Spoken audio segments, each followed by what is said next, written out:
किस तरफ को चलती है अब हवा नहीं मालूम। हाथ उठा लिए सबने और दुआ नहीं मालूम। आज सबको दावा है अपनी अपनी चाहत का। कौन किससे होता है कल जुदा नहीं मालूम। मंजरों की तब्दीली बस नजर में रहती है। हम भी होते जाते हैं क्या से क्या नहीं मालूम। हम फराज शेरों से दिल के जख्म भरते हैं। क्या करे मसीहा को जब दवा नहीं मालूम। अब तारीख आ गई है कि नीतीश कुमार कब इस्तीफा देंगे, तो ये खबर बताएंगे। आपको यह भी बताएंगे कि एकांत में नीतीश कुमार ने गुरु मंत्र दिया है निशांत को। और जब निशांत की बात हो ही रही है तो नीतीश कुमार और निशांत पहली बार सार्वजनिक मंच पर नजर आए हैं। तो आज सियासत में यही सब समझिए। प्रणाम, मैं हूं चंदन झा और आप देख रहे हैं प्रत्यंचा। सबसे पहली खबर उसकी जिसको सबको मतलब इंतजार है कि आखिर नीतीश कुमार क्या करेंगे और कब करेंगे। क्या करेंगे का ये है कि राज्यसभा के लिए चुने गए हैं और मुख्यमंत्री का अब पद छोड़ना है। तो सबके मन में ये है कि मुख्यमंत्री का कब पद छोड़ रहे हैं, राज्यसभा कब दिल्ली जा रहे हैं, ये है। और समृद्धि यात्रा पर निकले हुए थे, उन्होंने भ्रमण कर लिया है, समृद्धि यात्रा पूरी हो गई है। अब इन सबों के बीच सवाल यही कि कब देंगे इस्तीफा, कब देंगे इस्तीफा, कब देंगे इस्तीफा। तो नीतीश कुमार को एक नहीं दो इस्तीफा देना है। पहला इस्तीफा देना है जो एमएलसी हैं, विधान पार्षद हैं, और विधान पार्षद के तौर पर वह मुख्यमंत्री भी है। तो उन्हें एमएलसी से भी इस्तीफा देना है और मुख्यमंत्री पद से भी इस्तीफा देना है। इस बीच एक बड़ा बयान आया है, एक नहीं कहिए दो बयान आए हैं। पहला बयान जदयू के कार्यकारी राष्ट्रीय अध्यक्ष संजय झा का, और संजय झा ने कहा है कि नीतीश कुमार 30 तारीख को मतलब 30 मार्च को इस्तीफा देंगे। किसका इस्तीफा देंगे, किस पद से इस्तीफा देंगे, तो एमएलसी वाला जो पद है उससे इस्तीफा दे देंगे नीतीश कुमार। ये है संजय झा का बयान। हालांकि मुख्यमंत्री से कब इस्तीफा देंगे उस पर उनकी चुप्पी है संजय झा की, उन्होंने इस पर कोई जवाब नहीं दिए हैं। अब आते हैं विधानसभा के स्पीकर हैं प्रेम कुमार, उनका बयान आया है और उन्होंने जो बयान दिया है उसमें कहा है कि नीतीश कुमार संवैधानिक पद पर हैं और जो संवैधानिक प्रावधान है उसके मुताबिक जब आप राज्यसभा के लिए किसी दूसरे सदन के लिए आपका चयन हो जाता है, आप चुन लिए जाते हैं, तो आपको एक सदन से इस्तीफा देना पड़ता है और उसकी जो मियाद होती है वह 14 दिनों की होती है और यह मियाद जो है 30 तारीख को पूरी हो जाएगी। और प्रेम कुमार ने, विधानसभा के स्पीकर ने कहा है कि नीतीश कुमार को भी इस्तीफा देना है और साथ ही भाजपा के राष्ट्रीय अध्यक्ष और अब राज्यसभा सांसद हैं नितिन नवीन, उनको भी इस्तीफा देना है। तो दोनों 30 तारीख को इस्तीफा दे देंगे। अच्छा, 30 तारीख को ही इस्तीफा क्यों देंगे यह भी समझ लीजिए, क्योंकि हम जब इस वीडियो को रिकॉर्ड कर रहे हैं तो 27 तारीख को रिकॉर्ड कर रहे हैं और 29 तारीख तक विधान परिषद में छुट्टी है। इधर तो छुट्टी होने की वजह से 30 तारीख को अब दफ्तर खुलेंगे तो 30 तारीख को ही इस्तीफा होगा नितिन नवीन का भी और नीतीश कुमार का भी। ये बात हो गई। अब आते हैं एकदम सीधे उस पर, किस पर कि सीएम पद से आखिर कब इस्तीफा देंगे।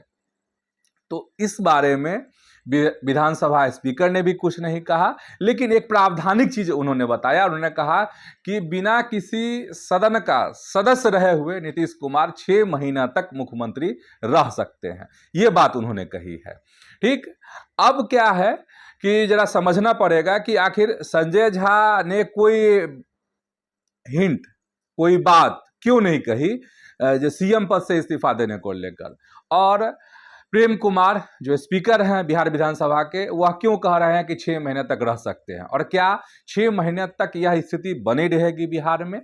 तो जो मुझे लगता है और जितना अगर कहें कि खबरों को जो मैं सूंघ पा रहा हूं, समझ पा रहा हूं, वो यही है कि इतना लंबा वक्त जो है नीतीश कुमार बिहार के मुख्यमंत्री नहीं रहेंगे। हालांकि जदयू के कुछ नेता का समय समय पर इस तरह के बयान आ रहे हैं कि नीतीश कुमार तो 6 महीने तक रह सकते हैं, नीतीश कुमार तो 6 महीने तक रह सकते हैं मुख्यमंत्री।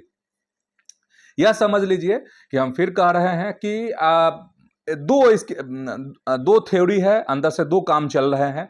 एक यह चल रहा है कि अब किसी भी वक्त समझिए यह खबर आपको आ सकती है कि नीतीश कुमार ने मुख्यमंत्री पद से भी इस्तीफा दे दिया है। लेकिन सबसे पहले वह देंगे किसका इस्तीफा, तो एमएलसी वाले पद से, इसके बाद मुख्यमंत्री वाले पद से देंगे। और कभी भी यह खबर आ सकती है कि अब मीटिंग होगी और एनडीए के नेता ये चुन लिए गए, फलाने भाजपा के ये हो गए, क्योंकि भाजपा को सीएम वाली कुर्सी मिलनी है। कभी भी वक्त हो सकता है। मैक्स टू मैक्स अगर ये होगा तो आप यह समझ लीजिए कि 14 से 15 अप्रैल मैक्स टू मैक्स। जो 6 महीना वाला जो ये गढ़ा जा रहा है या जो तर्क दिए जा रहे हैं, ये सब मुझे लगता है ये उलझाने के लिए है, ये छकाने के लिए है। बहुत ज़्यादा दिन अब नीतीश कुमार बिहार के मुख्यमंत्री नहीं रहेंगे, यही प्रबल संभावना है और यही दूर से सब मतलब कहिए कि दिखाई दे रहा है। तो ये बात हो गई। अब खबर वो बता रहे हैं जिसमें निशांत को वाली खबर है, और निशांत की खबर ये है कि दो चीज़ें पहली बार हुई है जो सार्वजनिक रूप से बाहर आई है। एक यह हुआ है कि बंद कमरे में बाप और बेटे की मुलाकात हुई है, और ये कोई क्षणिक मुलाकात नहीं थी, काफ़ी देर तक निशांत और नीतीश कुमार में बातचीत हुई है।